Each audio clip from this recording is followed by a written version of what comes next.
É algo que nos surpreende ao descobrir que o grande reino de Israel se dividiu logo após os dias do rei Salomão. Sim, essa tragédia realmente ocorreu. 10 tribos compuseram o reino do norte e 2 tribos compuseram o reino do sul. Jeroboão era o rei sobre as 10 tribos. Ele, lamentavelmente, promoveu a idolatria, fazendo 2 bezerros de ouro e dizendo para o povo: Vês aqui teus deuses, ó Israel, que te fizeram subir da terra do Egito? 1 Reis, capítulo 12, versículo 28. Com o passar do tempo, o mal se tornou pior, e no tempo do rei Acabe, o culto ao falso deus Baal foi estabelecido em Israel, promovido por Jezabel, mulher de Acabe. 1 Reis, capítulo 16, versículos 29 a 33. Em tempos normais, os sacerdotes orientavam o povo, mas observamos que em dias de afastamento sério de Deus, o ministério profético ganhou muito destaque. Assim, vemos o surgimento dos 2 grandes profetas, Elias e Eliseu, atuando justamente neste reino do norte. Deus não deixou aquele povo sem ouvir a palavra de Deus, e embora estes homens de Deus não conseguissem uma recuperação total, podiam dar sustento a um remanescente fiel. Quando Elias caiu num grande desânimo, Deus podia lhe dizer: Também eu fiz ficar em Israel 7.000, todos os joelhos que se não dobraram a Baal, e toda a boca que não o beijou. 1 Reis, capítulo 19, versículo 18. Os filhos dos profetas faziam parte deste remanescente. Trata-se de grupo de homens que não praticaram a idolatria e dedicaram-se ao serviço de Deus. É verdade que suas atitudes na ocasião do arrebatamento de Elias, 2 Reis, capítulo 2, demonstram que não alcançaram o nível espiritual de Elias e Eliseu. Mesmo assim, eles sofreram muito e alguns foram mortos por Jezabel, enquanto outros foram escondidos por Obadias em covas onde foram sustentados por ele com pão e água. 1 Reis, capítulo 18, versículo 13. Parece incrível que servos de Deus foram perseguidos no grande reino que Deus estabeleceu e cuja influência cresceu tanto nos ilustres dias de Davi e Salomão. Observamos que havia 2 épocas no Antigo Testamento quando Deus deu poder para os homens realizarem milagres. A primeira desta época foi quando Moisés foi enviado para o Egito e se estendeu até os dias da ocupação da Terra Prometida. A segunda época foi justamente esta que estamos estudando, isto é, os dias de Elias e Eliseu, e foram realizados na esfera do Reino do Norte. Por que Deus novamente concedia estes poderes aos seus servos? Primeiro, para autenticar seu ministério em dias de grande afastamento, quando teriam de combater idolatria declarada entre o povo de Israel. Segundo, para mostrar a este povo o afastamento de Deus, que Deus não tinha mudado, continuava sendo o mesmo que os tinha tirado da escravidão do Egito. Terceiro, para animar aquele remanescente fiel que passaria por muitas dificuldades e dúvidas nesta situação tão difícil. 3 destes milagres foram praticados por Elias e Eliseu entre os filhos dos profetas. O primeiro está em 2 Reis, capítulo 4, versículos 1 a 7, o milagre do aumento do azeite. O segundo está em 2 Reis, capítulo 4, versículos 38 a 43, o milagre da purificação do alimento venenoso. E o terceiro está em 2 Reis, capítulo 6, versículos 1 a 7, o milagre do ferro que flutuou. Os 3 milagres deixam transparecer que eles eram pobres, eram dias de fome em geral, podemos ter certeza que os servos do verdadeiro Deus não teriam nenhuma preferência na distribuição de alimentos escassos entre a população idólatra? Serviram a Deus em dias tão difíceis, e embora houvesse um certo número deles, eram uma minoria desprezada. Não é muito diferente para os fiéis que se dedicam ao serviço de Deus em nossos dias. É verdade que fome de alimento para o corpo não há e nem perseguição declarada, mas os que procuram servir a Deus conforme o padrão da palavra de Deus podem ser tido como uma minoria insignificante e irrelevante. Perante Deus, aqueles filhos dos profetas eram muito valorizados, e podemos ter certeza que aquele restante fiel nos nossos dias é precioso para Deus e será sempre objeto do seu bondoso cuidado. A situação da viúva do profeta, que estava endividada e sob a ameaça dos filhos serem escravizados, é comovente. Que situação! Não tinha nada em casa a não ser uma botija de azeite, mas esta casa virou cena do milagre.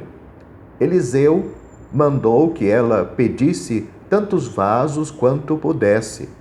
Ela foi enchendo os vasos daquele pouquinho de azeite que tinha, mas sempre havia mais azeite, até que não havia mais vaso. Daí ela tinha azeite para vender e assim poder pagar a dívida e viver do resto. Que mensagem este milagre transmitiu para os filhos dos profetas? Será que cada qual que tivesse problema semelhante podia já fazer fila para aproveitar uma série de milagres? Não. Isto não aconteceu. Através deste milagre, Deus indicou para aqueles profetas e suas famílias que Ele os amava. Lembrava-se deles e que podiam contar com Ele para prover suas necessidades nas horas mais difíceis.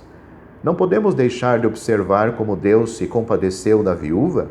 Assim, se tornou evidente que Deus se compadece dos menos favorecidos, e mesmo sem milagre, os atendem.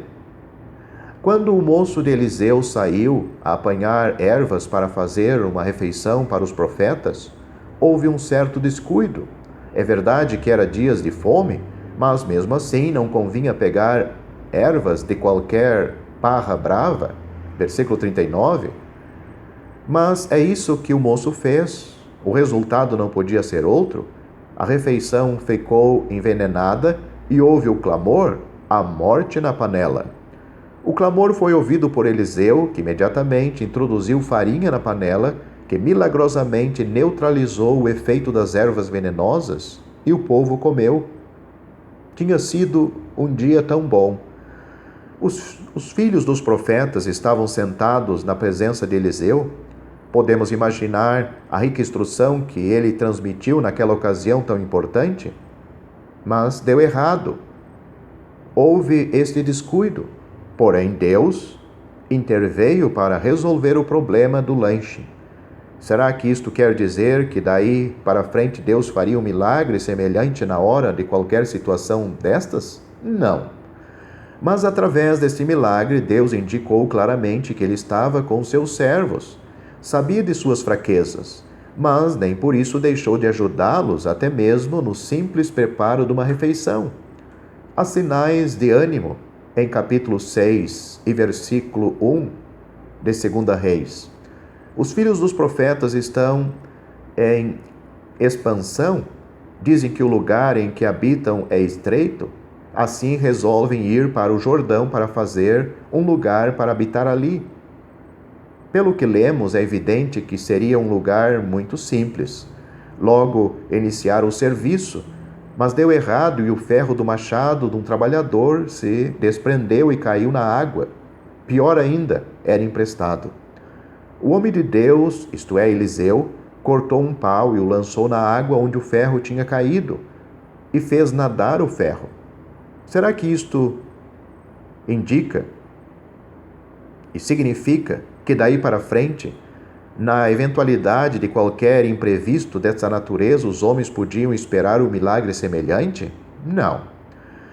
Mas eles podiam se lembrar deste incidente e reconhecerem que Deus se interessa em seus planos de expansão e se compadecia dos seus servos, mesmo nas mínimas coisas que faziam parte da obra de Deus.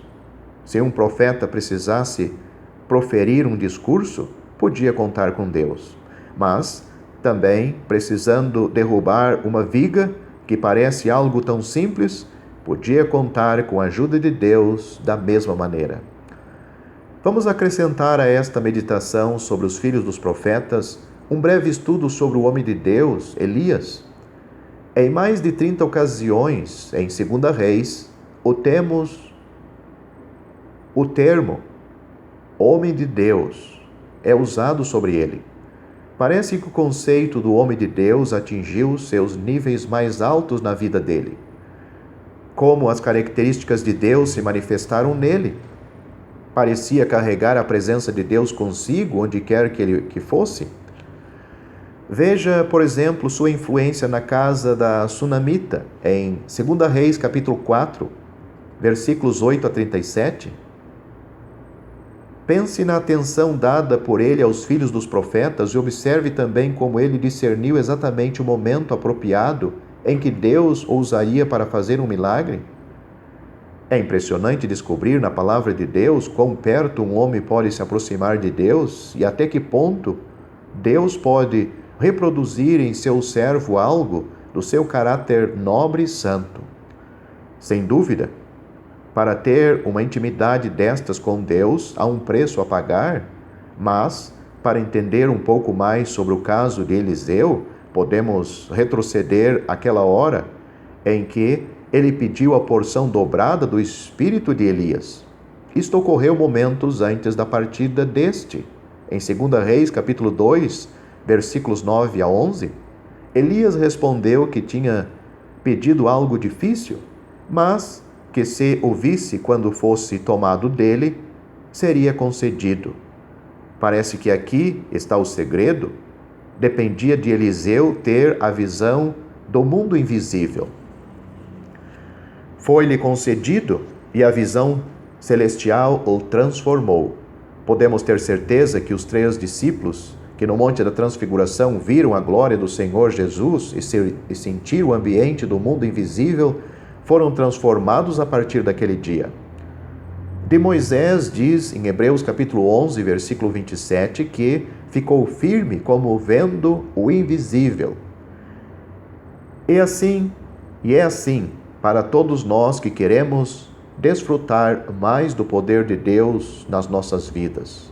Valem as palavras de 2 Coríntios capítulo 4, versículo 18, não atentando nós nas coisas que se veem, mas nas que se não veem, porque as que se veem são temporais e as que se não veem são eternas. Ó glória vã, mundana, em vão me vens chamar, a glória sobre-humana que em ti não posso achar, pois já que a glória veio de Cristo meu Senhor, é todo o meu desejo viver com seu amor. Estrofe de um hino do Inário Hinos e Cânticos, do número 229. Em conclusão, podemos fazer mais umas observações sobre os milagres realizados por Deus através do seu servo. Em 2 Reis, capítulo 2, dá conta de 5 milagres. Duvido que haja um outro capítulo no Antigo Testamento onde ocorre tantos milagres. Já comentamos 2 destes milagres, mas vale ressaltar ainda o seguinte: os beneficiários deles faziam parte daquele remanescente fiel em Israel que se separou tanto da idolatria declarada da Jezabel como do culto aos bezerros estabelecido por Jeroboão. Seria considerado uma minoria significante de uma era já ultrapassada, mas Deus concedeu estes sinais preciosos, inclusive o caso do filho trazido de volta da morte, para aquele povo fiel perceber o amor e a compaixão de Deus para com eles. E quem sabe também, tais sinais poderiam conduzir à recuperação de alguns daqueles que tinham se afastado de Deus para seguir os pecados de Jeroboão e Jezabel.